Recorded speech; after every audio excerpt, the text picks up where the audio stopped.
오늘 함께 보실 말씀 시편 114편 전체 말씀입니다. 시편 114편 1절에서 8절까지 전체 말씀입니다.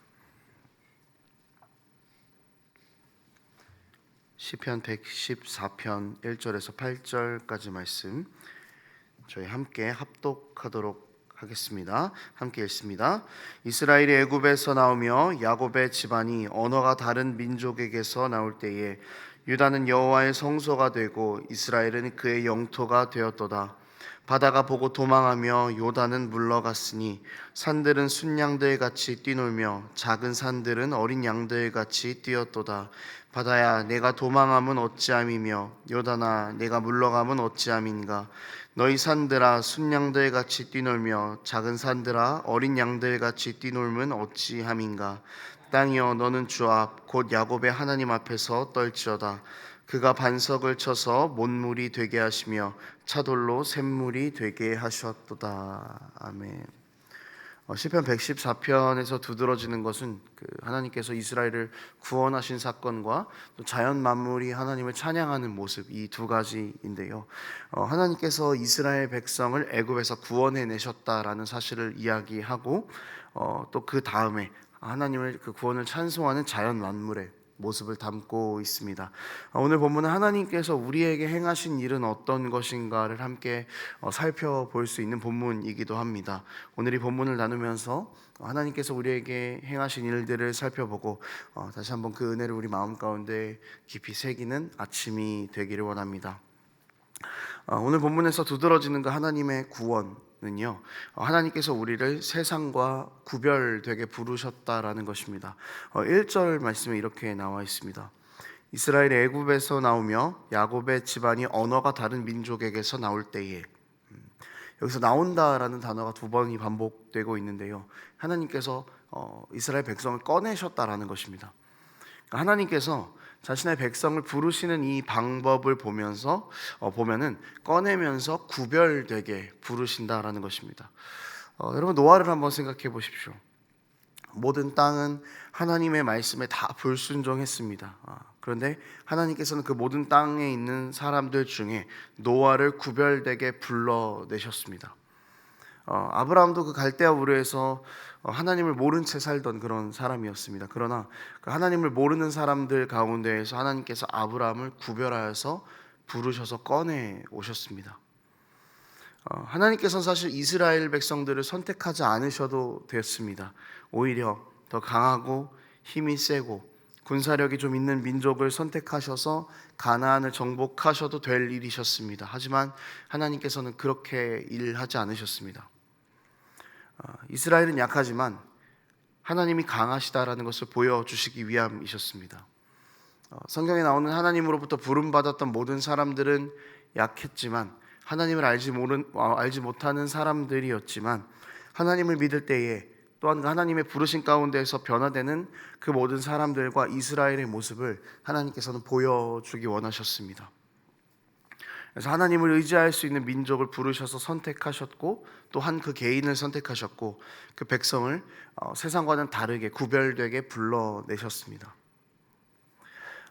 이들을 구별되게 부른 이유는 하나님께서 이루신 그 구원에 대한 찬양이 오늘 본문 안에 나오는 자연 만물에게 보여진 것처럼 온 세상의 모든 사람들이 하나님의 구원을 노래하도록 만들기 위함이셨습니다. 성경의 모든 사람들을 부르신 원리와 결과, 그리고 이스라엘을 부르신 원리와 결과가 우리에게도 동일하다라는 것입니다. 하나님께서는 우리를 세상 사람들과 구별되게 불러내셨습니다. 우리가 더 뛰어나서, 우리가 더 잘나서, 우리가 하나님 말씀에 순종을 잘할 것 같으니 부르신 것이 아닙니다. 우리가 연약함에도 불구하고 하나님께서는 부르셨습니다. 이렇게 일하시는 것이 하나님의 방식입니다. 이런 하나님의 일하심의 그 절정이 드러나는 곳이 바로 십자가입니다. 십자가에 달리신 예수님을 한번 상상해 보시죠. 그 예수님을 생각해 보면은 강한 모습을 찾아볼 수가 없습니다.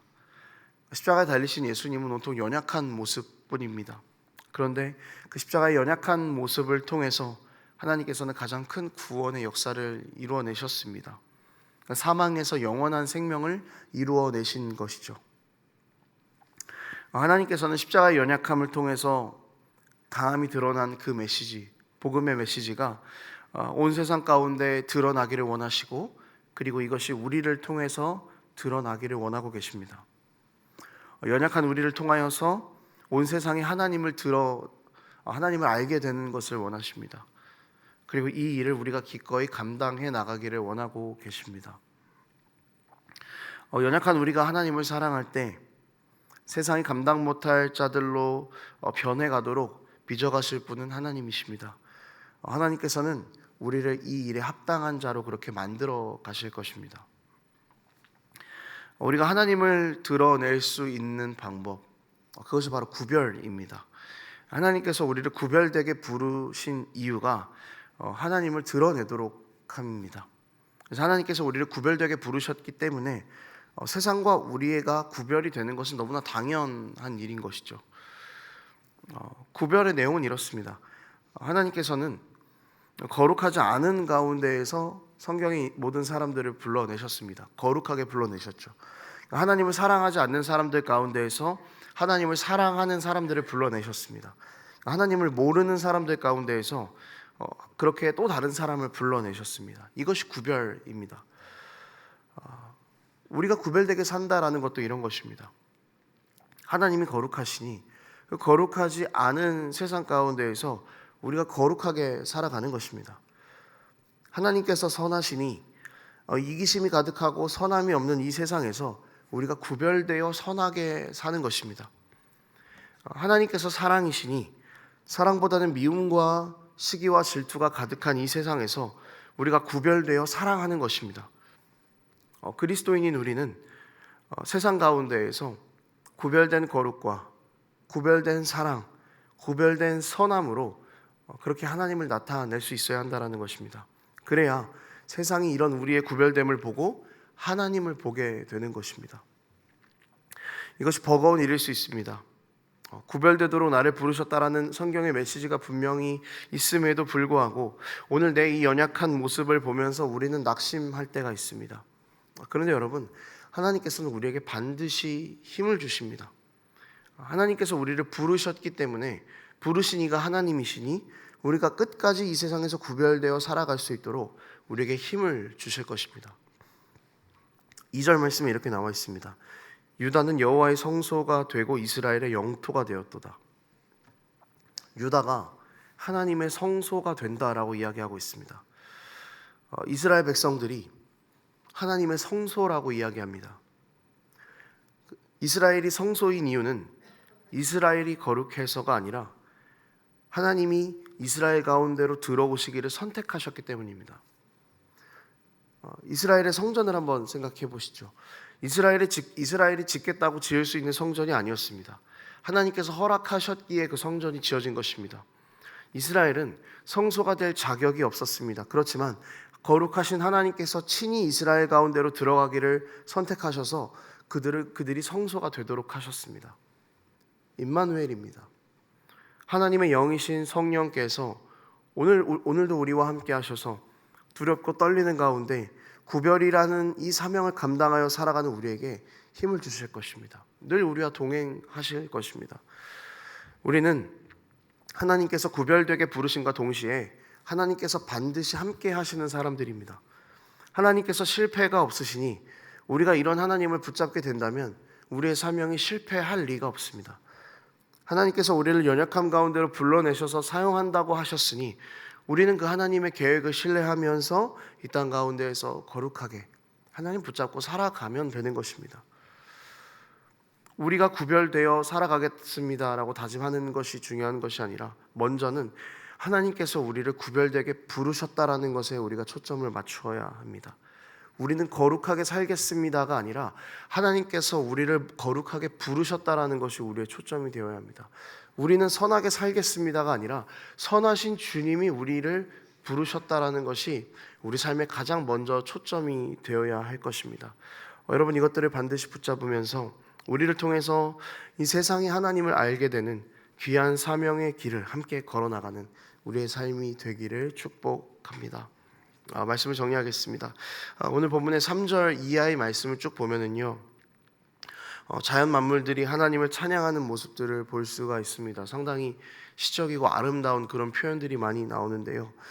글로 이렇게 쓰여 있지만 이 모습을 우리가 한번 상상해 보십시오. 그리고 세상이 우리를 통해서 하나님을 알았을 때 이런 모습으로 하나님을 찬양한다라고 여러분 한번 생각해 보십시오. 기분이 어떨 것 같습니까? 너무 행복할 것 같지 않으세요? 이런 일들이 우리를 통해서 우리 삶 가운데 점차 일어나게 되기를 소망해 봅니다. 나는 예수를 믿는 너 때문에 정말 행복해 라는 그 이야기를 들으면서 살아갈 수 있는 우리가 되었으면 좋겠습니다. 하나님이 우리를 이 일에 참여시키셨습니다. 오늘도 거룩하게 구별되어서 세상 가운데 하나님을 드러내는 사명을 기꺼이 감당해 나가는 우리의 삶이 되기를 원합니다. 하나님께서 반드시 이 일을 이루어 가실 것입니다. 기도하겠습니다. 하나님 아버지, 우리는 연약하지만, 우리는 하나님을 알 수 없는 자들이지만 그럼에도 불구하고 우리를 부르셔서 이 세상 가운데 구별되게 세워두신 분이 하나님이심을 다시 한번 붙잡습니다. 아버지, 우리는 거룩하게 되겠습니다가 아니라 거룩하게 부르신 하나님을 먼저 붙잡겠습니다. 우리는 연약하지만 우리를 부르신 하나님의 계획이 완전하니 하나님 붙잡고 그 연약함조차도 강함으로 사용하시는 하나님과 함께 이 땅 가운데에서 사명을 감당하며 살아가는 우리가 될 수 있도록 아버지 함께하여 주시옵소서. 감사드립니다. 예수님 이름으로 기도합니다. 아멘.